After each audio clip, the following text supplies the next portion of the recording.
Alright, hello and welcome to a sped up version of a live stream that we did today. This one is a complete experiment, not in terms of the formatting of a mirror card, what I call some upper portion of a scene reflecting in a lower kind of mirrored area, but an experiment in terms of the color combinations I'm using. I usually haven't used gold to be the reflective area until my previous video where I thought, oh my gosh, that looks really good in terms of warming up that reflected area in combination with the colors that were reflecting in it. It just kind of gave it a little bit more of a dynamic look in terms of temperature.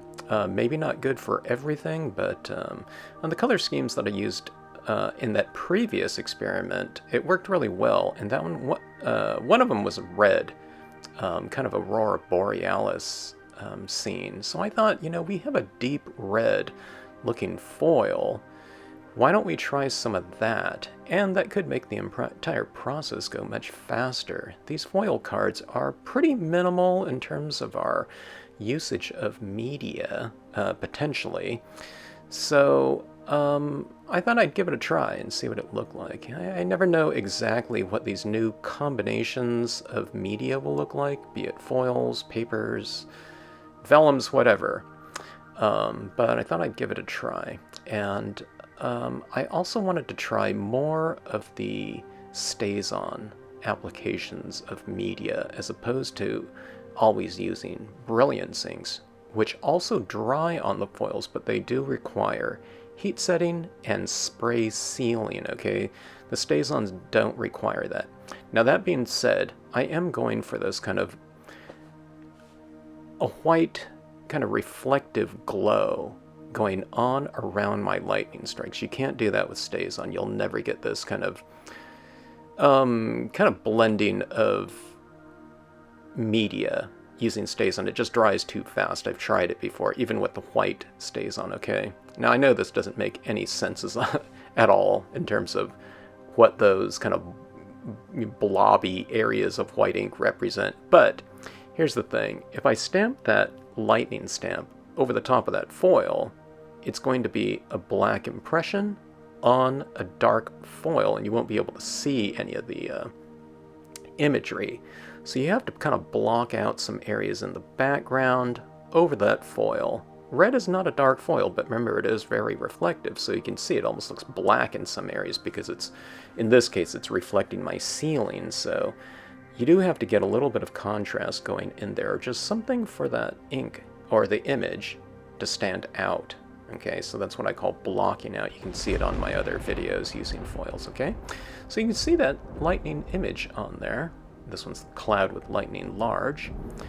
And what I want to do is I wanted to give it this kind of a time exposure type of look where you see several strikes happening within the same exposure.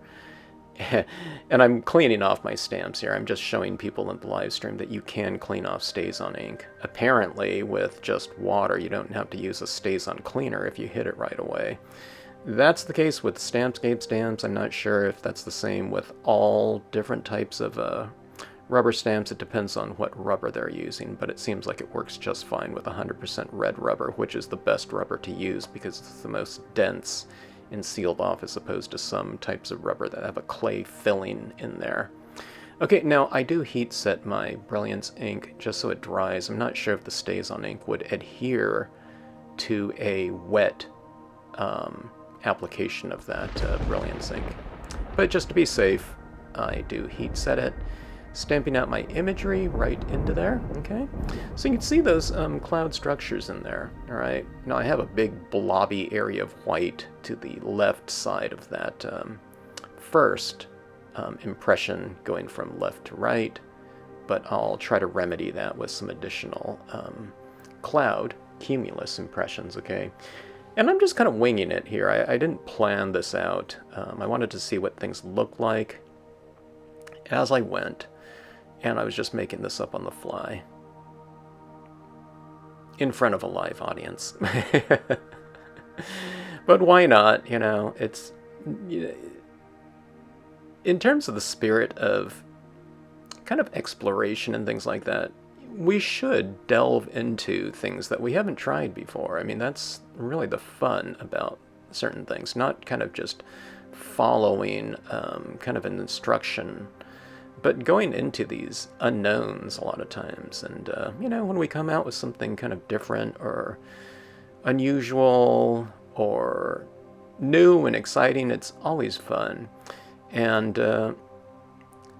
you shouldn't go into these types of experiments like this in the spirit of creativity, thinking, okay, I hope I get this masterpiece without any mistakes or something like that. A lot of people seem to feel that way, or I can't do it, so they just don't even try. I have trepidation when I'm doing these things, but I've just been doing it so long, that I don't know, I'm kind of used to it.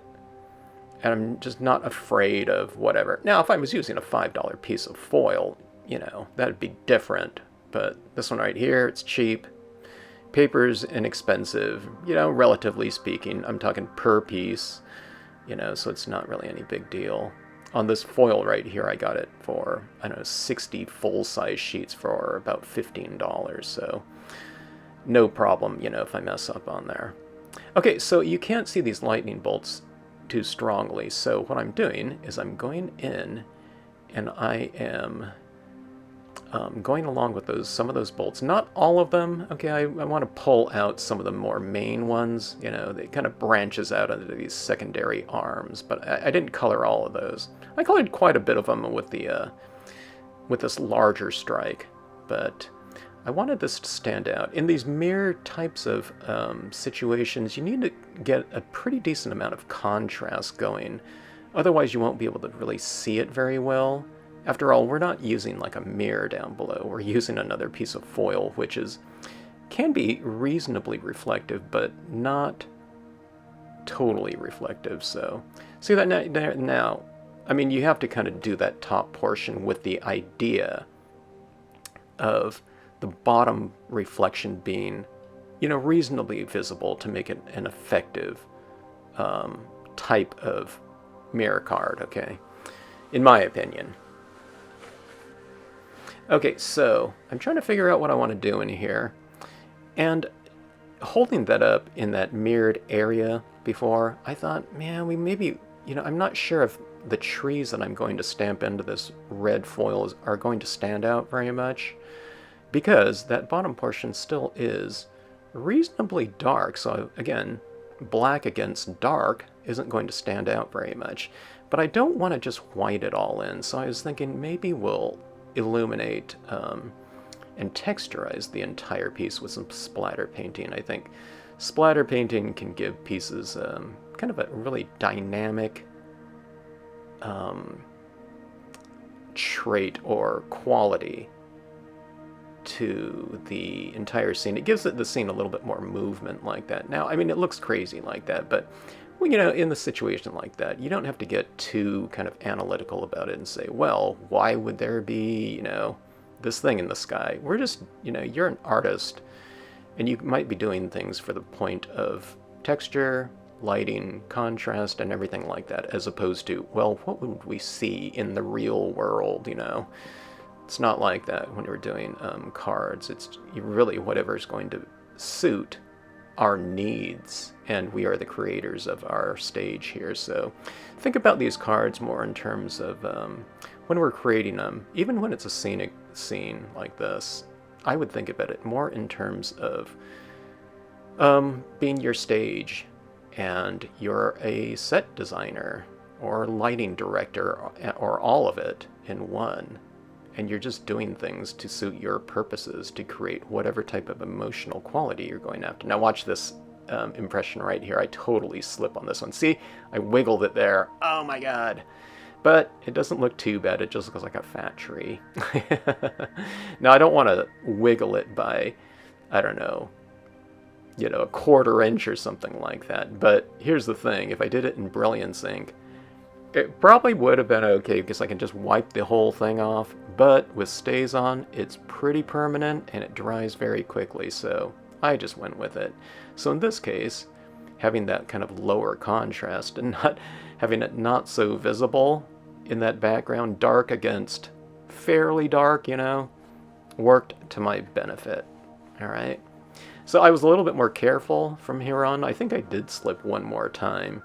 Just keep in mind that your foils are pretty non-porous, okay, if not completely non-porous, so that ink is staying on the surface. It's not being absorbed like it would be on, say, like a matte piece of paper. So the stamping impression experience is, you know, quite a bit different than stamping again on cards, like even a glossy card. Now there I was trying to be too careful and I didn't get a good impression on the interior there, so I just stamped, you know, another tree right over that first one.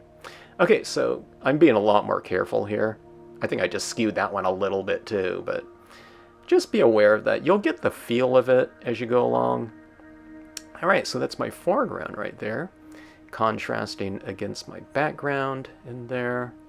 I still have some work to do on this one, but the StazOn's working pretty good so far. And what I'm trying to do from, I don't know, card to card is I'm trying to refine the process by which to get from one point to the desired results in as easy a way as possible. So by doing this with the StazOn, I'm removing the need to use a spray sealant over at least a certain portion of the card. I still need it on the top portion where I use the Brilliance ink to add that kind of diffusion of light. But on this lower portion, we don't have to spray it at all, which is really good because sometimes spraying that lower portion with an acrylic spray, it can kind of frost over that lower portion and have it be not quite so mirrored looking, okay? It kind of dulls it out a little bit. So kind of just be careful if you're using a Brilliance ink in there. But the problem is, you know, if I wanted to give the bottom portion a little bit of a vignette or something like that, can't really do it with the StazOn ink. Like I said, it just dries much too quickly for that. All right, so see those trees in there? Look at those trees, how well they kind of, kind of harmonize with the lightning. You know, those bare trees like that. It's kind of like I mentioned in the live stream, it's a little bit of a yin-yang type of thing. You have those trees in black, and a similar form to it in white in the form of that lightning.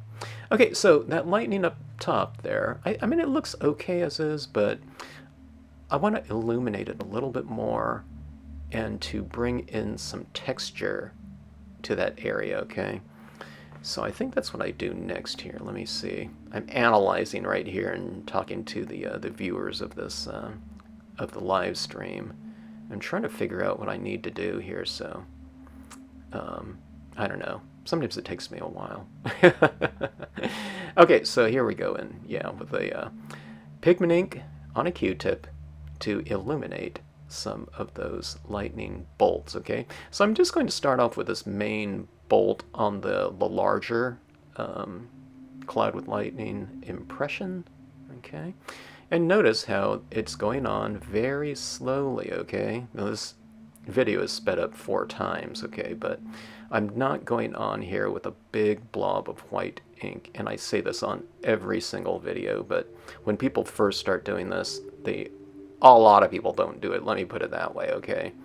And they just get the application of media on there way too wet and blobby, so they think, oh my god, this is a really hard technique. But it isn't. You just need to take off enough ink so that it's not going in blobs. It's going on like a very faint impression of that white. Take your white pigment ink when you're doing that foggy or kind of, you know, light airy look down to about a 5% version of that ink, okay? Meaning it's, you know, 5% moist from 100%, okay? It's like a dry brush. In painting, they call it dry brushing, okay? It's when you go on to a painting and you have a very dry brush, so they call it like scumbling, you know, applying just a very light layer of something, okay? But then you get the kind of illuminated bolts in there, and it changes it a little bit from a textural aspect.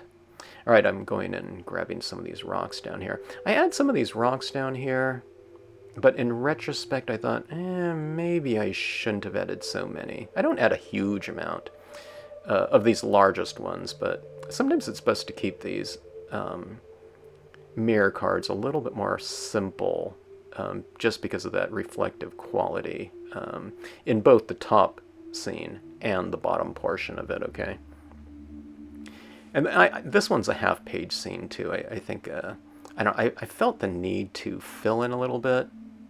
And okay, so if you put in like these rocks and water right here, what it helps, or what it does, is it gives a little bit more surface to that area down there. And I was thinking about giving this area a little bit more of a vignette, having those kind of rocks in there. It kind of gives it this shallow area down there, like a flooded forest. I think it looks okay, but I kind of lost a little bit of my silhouettes of my foreground trees down there.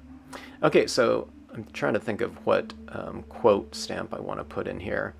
And because this is a half-page scene, I thought maybe a larger quote would be better.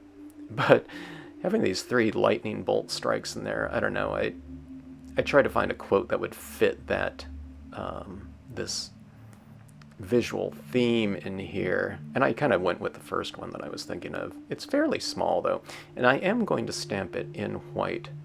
Now that I'm thinking about it, maybe I should have stamped it in gold, but I didn't have a gold stays on ink, so I did have that white one, and I did want to try this white one out down there. It kind of stood out a little bit. Oh, I ran out of tape here. I should have edited this out. But that tape is a pretty good one. I bought a case that I hope should last me, I don't know, maybe the rest of my life. I don't know, it was like 25 packs, 25 5-packs for like $100 or something like that. But it was so cheap per pack, though, buying it that way. Then I just didn't want to have to think about it ever again.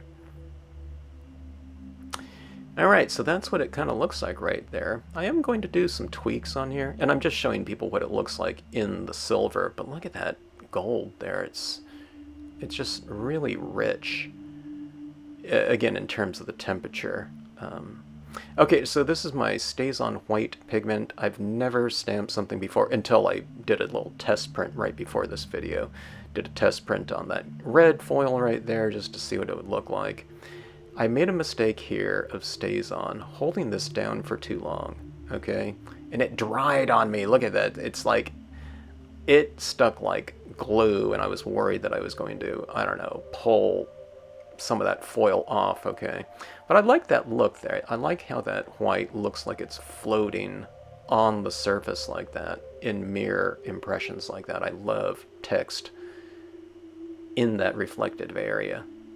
Here I was showing people, this would be kind of cool to have like the Creature of the Black Lagoon down below. It was too late to do that because I have all my rocks and things like that. I guess I could have stamped this Creature of the Black Lagoon on a separate piece of paper and, you know, cut it out and glued it down there. But here I'm adding in some highlights into my reflective area down there. That's when it occurred to me that, oh, I need to do that because, you know, to have that lightning light, that flash, reflecting off of the other objects within the scene. So I think this was the final touch that I needed to do there.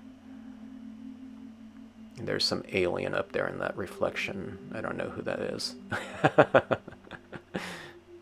Okay. Getting rid of all my smudgy fingerprints in there. You do get smudgy fingerprints all over that mirrored area, but look at that. I think that's a pretty dynamic scene right there. I'm going to blot off. I put in a little bit too much white ink in that left-hand area, so I'm going to go in with this Brilliance Black in here and tone out some of that white with the black. And then it occurred to me, maybe I can just remove it with a little bit of a clean sponge, you know, and remove some of that white. But the white was already dry by then because I did heat set it. And see, that doesn't look good right there, so I'm going to have to tone it with some additional black ink. I put way too much black ink on my cotton ball here, so I'm just showing people in the live stream how I'm removing a lot of that black ink. So I removed a ton of it, and now I can go in with a much lighter amount of it into the scene and not to have it not look like a blobby application of black here. And right here, my foil's reflecting back into my camera so much that it can't expose correctly, so I don't know. It's hard to take photographs of mirror cards too for the purpose of, posting online or something like that, because I don't know, a lot of times we're in the photograph because it's, mirrored areas. But anyways, that is that, and I thought that was a pretty fun little experiment. I was showing people how this was a cabin right here, they can color in the lights, the windows, to have the interior lit, and that would reflect down in that water area. But these are just really fun dynamic cards to do, and they can be really relatively fast to do because there's not a whole lot of toning and coloring and all that. It's more a matter of just kind of doing your stamping on there, and especially now with the StazOnings, you don't have to do as much, say, spray sealing, and on the bottom, not at all. So it's like a quick little way to do this three-dimensional look for a card without having to do anything really formally three-dimensional like popping out. Okay, thanks so much for watching.